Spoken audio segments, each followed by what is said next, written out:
Now, World War One also creates a necessity, and that necessity is the mobilization of the entire population of the powers fighting in these wars because of the incredible destructive nature, and because of the fact that World War One becomes a war of attrition where both sides are simply trying to kill as many as possible in order to grind down the morale and the population of their rivals and of their enemies. This requires a full scale mobilization of every single person and every single resource available to their side. Now, because of this, there are widespread changes. Okay. And this is what we know as total war, where an entire population mobilizes towards the goal of winning the war effort. Um, this isn't the first time in which you see total war in human history, but World War One makes total war a necessity. It makes total war the norm instead of just simply being an exception to the rule. Generally, the wars that we've talked about in the past in this class have not been total wars. The entire population of an empire or a nation state does not have to mobilize themselves towards the war effort. Life continues uninterrupted for the majority of the population. World War One, because of the size and the scale and the destructive powers, vastly different than this. One of the big changes, thanks to World War One, is that women enter the workforce, especially in manufacturing, by the millions. This happens first in Western Europe, but it also takes place on a large scale in the United States once they enter the war as well.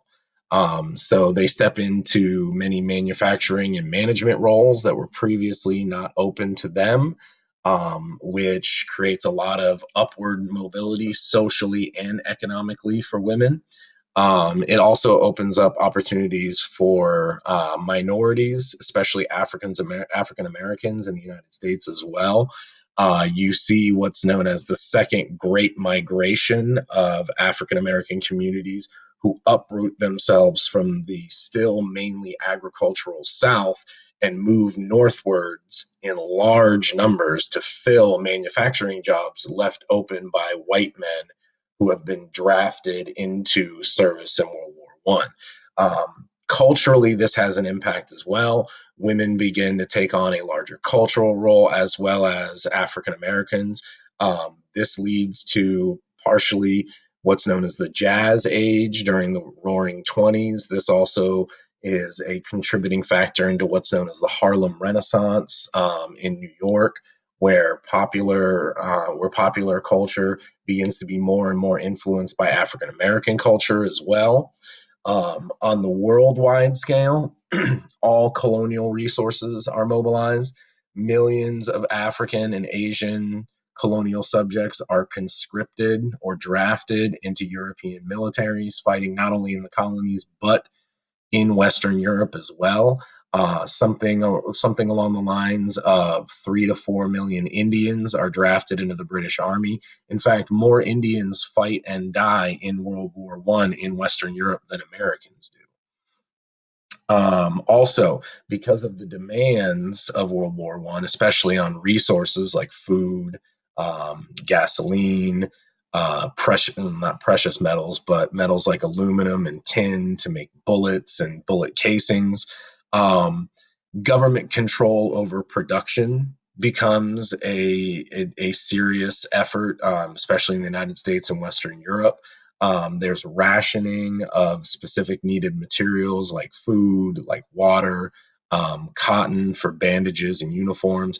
And this becomes what's known as war socialism. And this is going to be a really important factor in World War II in order to ramp up production for what's going to be an even larger scale of war than World War One. Another aspect of total war that becomes really influential culturally and politically is World War One is the first time where you see mass government production of propaganda. And that propaganda is diversified for many different purposes, mainly to encourage the civilian population to engage in the war, to sacrifice needed materials, to sacrifice money, also at the same time to promote, kind of that nationalistic unity, that national message, in order to keep up morale and keep people engaged across this incredibly destructive war of attrition, right? So these are some famous examples of wartime propaganda from World War One, and we'll look at more in class as well. But you can see on the left the idea of get behind the girl he left behind him. So, in other words, encouraging women to leave their roles as strictly housekeepers and homemakers and raising children, and to join what's called the land army, produce food at home. Really popular thing during World War One and World War Two in the United States was what's called victory gardens, where people were encouraged to grow their own fruits and vegetables at home, so that so that those other foodstuffs could then be shipped overseas to the people fighting in war. On the right-hand side, you have probably the most famous example of kind of nationalistic propaganda, the Uncle Sam poster. I want you for the U.S. Army. This has kind of become one of the symbols of World War One as well. Again, encouraging people who are not actively engaged in fighting the war to contribute to it, pulling at those heartstrings of national pride, national unity as well. Now, because of the destructive nature of World War One, the human impact of the war is incredibly widespread.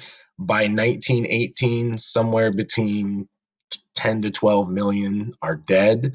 There are another 25 plus million that are wounded in some way, shape, or form, whether it's the loss of an arm, a leg, an eye, bullet wounds, these kinds of things. But also after World War One, we begin to realize that the scars of war are not just physical. You start to see investigation into the psychological and mental effects, the concept of shell shock or war neurosis from constant artillery barrages becomes a field of medical study. Mental health concerns because of the war rise dramatically in the 20s and 30s. Former soldiers are faced with serious mental health issues. This generates not as much as after World War II, but this generates an upswing in the development of the mental health profession, psychology and psychiatry, as well as you start to see the development of mental health drugs and a mental health system form in most of these Western countries. Also, because of the poor conditions, especially in the Western Front, and the fact that war is on a truly globalized scale, there is a massive outbreak of influenza in 1918 and 1919, right as most of the soldiers are returning home after war. This influenza outbreak kills 3 times as many as the actual war itself in 1919. Now, society is heavily restructured by World War One as well. A lot of that has to do with the level of death attributed to World War One because of the numbers of dead and the number of wounded, especially in Western Europe. France is hit incredibly hard by this. There is a huge drop in birth rates. Large numbers of women go unmarried simply because there are more women than there are men of marrying age. Again, most of these Western European states lose upwards of 2 to 3 million of their male population between the ages of 18 and 40.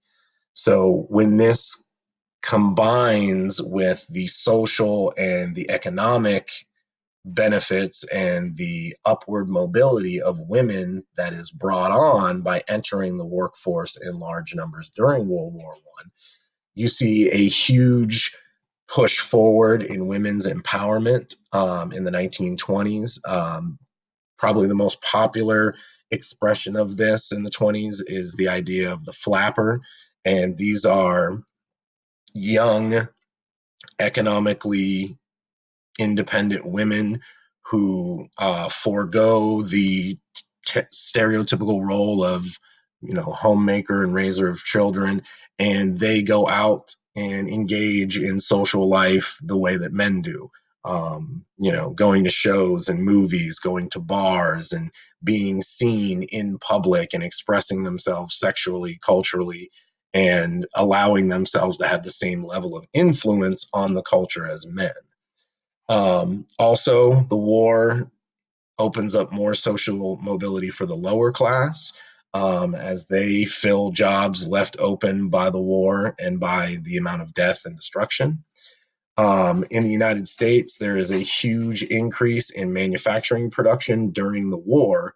And what happens is when the war comes to an end, those means of production, those factories and those businesses now have to revert to peacetime production.